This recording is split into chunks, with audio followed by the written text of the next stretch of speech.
একজন মা নিজের জীবনের কথা চিন্তা না করে সন্তানকে বাঁচানোর জন্য যে প্রাণপণে যুদ্ধ করে যাচ্ছে তা নিয়ে আজকের গল্প। হ্যালো এভরিওয়ান, আসসালামু আলাইকুম। আমি মরিয়ম ইসলাম। গল্পের প্রথমেই দেখা যাচ্ছে একটি মেয়ে তার সন্তানকে নিয়ে একটি গর্তের মধ্যে আটকা পড়ে আছে। তখনই এখানে একটি ভাল্লুকের বাচ্চা এসে পড়ে যায়। মেয়েটি কোনো কিছু না ভেবেই তার সন্তানকে তার পিছনে রেখে ভাল্লুকটিকে একটি লাঠি দিয়ে মেরে ফেলে। অন্যদিকে দেখা যাচ্ছে মেয়েটির জামাই আদিবাসীদের সাথে লড়াই করে যাচ্ছে। এই গর্তের মধ্যে মেয়েটির জামাই ওকে এখানে রেখে গিয়েছিল। মেয়েটির স্বামীর গায়ে নীল রং মেখে রেখেছিল। আদিবাসীরা গাছের গায়ে নীল রং দেখে ওরা বুঝতে পেরেছে যে ও এদিক দিয়ে যাচ্ছে। তখনই তার উপর তাড়া করে দেয়। অনেকক্ষণ যুদ্ধ করার পর কোনো রকমে এখান থেকে জীবন বাঁচিয়ে মেয়েটির জামাই পালিয়ে যাচ্ছিল।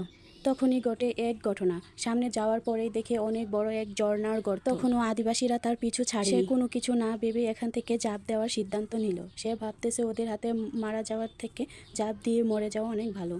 সে নিচে ঝাঁপ দিয়ে পড়ে গেল, তার কোনো কিছুই হলো না। তারপর সে আদিবাসীদেরকে বলতে লাগলো, তোদের কত শক্তি আছে দেখি, তোদের এত ক্ষমতা থাকলে তোরা নিচে এসে আমাকে মেরে যা। এই জঙ্গলে শুধু আমার ক্ষমতাই চলবে, এরকম বলে আদিবাসীদের যে লিডার ওকে খেপাতে লাগলো। আদিবাসীদের মধ্যে একজন বলতে লাগলো, ওইখানে গেলে আমাদের বিপদ হতে পারে। শুনে আদিবাসীর লিডার ওকে ছুরি দিয়ে মেরে ফেলে এবং বলতে লাগে, কে কে আমার সাথে যাবি আস, আর যে না যাবি তার মতোই এরকম হবে। ওর সকলে ঝাঁপ দিয়ে পড়ে গেল। এখান থেকে অনেকেই তাদের মধ্যে মারা গেছে।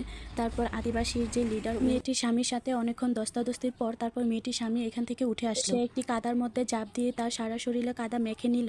তারপর জঙ্গলে থাকা মৌমাছির চাক ভেঙে পাতার মধ্যে নিয়ে তাদের উপর ছুঁড়ে মেরে দিল।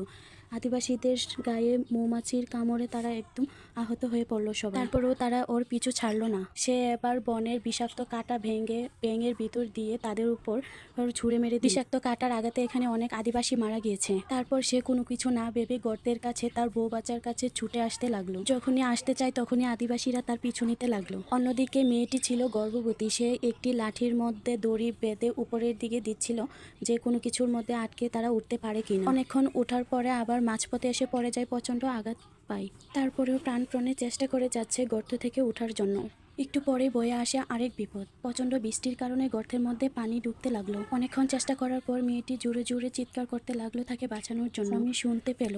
তারপর তখনও ছিল তাদের সাথে একদম যুদ্ধ করার মতো অবস্থা। আমি নিজের জীবনের কথা চিন্তা না করে দৌড়ে গর্তের কাছে আসলো। তারপর ওদেরকে বাঁচানোর জন্য হাত বাড়াবে তখনই চলে আসলো এখানে দুইটি লোক। তারপর সে দৌড়ে অনেক দূরে চলে যায় যেন ওদেরকে না দেখে। তারপরও দুইটি লোক ওদেরকে দেখে ফেললো। একজন দূরে তার স্বামীকে দাওয়া দিল। একজন আদিবাসী তীর ছুঁড়ে মারলো তার স্বামীর বুকের ভিতর, যে তীরটা লাগলো তার বউ ছেলেকে ছেড়ে যেতে ইচ্ছে করছে না। তারপর সে আদিবাসী লিডারকে বলতে লাগলো যে তোর ক্ষমতা থাকলে তুই আমার গলা কেটে দেখা, বলে আদিবাসী লিডারকে খেপাতে লাগলো। তখনই সে ছুরি বের করে যখন তার কাছে যেতে লাগলো, তার পাতানো ফাঁদের মধ্যে আটকে পড়ে আদিবাসী লিডার এখানেই মারা গেছে। বাকি রইল আরো দুইজন। তারাও দূরে আসতে লাগলো। যখন তাদের আদিবাসী লিডারের মৃত্যুর এই করুণ দশা দেখলো তখন তারাও ভয় পেয়ে কিছুই করলো না। আর অন্যদিকে গর্তর ভিতরে একদম পানি ভরে গেছে। তারা কিছু একটা ধরে দাঁড়িয়ে আছে। তখনই মেয়েটির প্রসব ব্যথা শুরু হয়ে যায়। সন্তানকে কাঁধের উপর রেখে গলা পর্যন্ত পানির ভিতর একজন মা পড়ে আছে। তারপর আবার পৃথিবীর সবচেয়ে যন্ত্রণাদায়ক প্রসব ব্যথা। এই সিনটা দেখে একদম চোখের পানি আটকে রাখা। মা তো মাওই কোনো কিছু হার না মেনে এখানেই চেষ্টা করে যাচ্ছে যে সন্তানকে প্রসব করার জন্য। তারপর দুই সন্তানকে নিয়ে গলা পর্যন্ত পানির নিচে দাঁড়িয়ে আছে। তখনও তার স্বামী আদিবাসীদের সাথে যুদ্ধ করেই যাচ্ছে। তারপর তার স্বামী দৌড়ে যখন গর্তের কাছে আসে তখনই দেখে তার স্ত্রী কি করুণ দশা হয়ে আছে। কোনো বাবা তার বউ এবং বাচ্চাদের এই অবস্থা দেখে সহ্য করার মতোই কখনোই সহ্য করতে পারে না। তারপর তাদেরকে গর্ত থেকে উঠায়, এক এক করে সকলকে উঠিয়ে তারা তাদের সুন্দর মতো আগে সুখে সংসারে ফিরে যায়।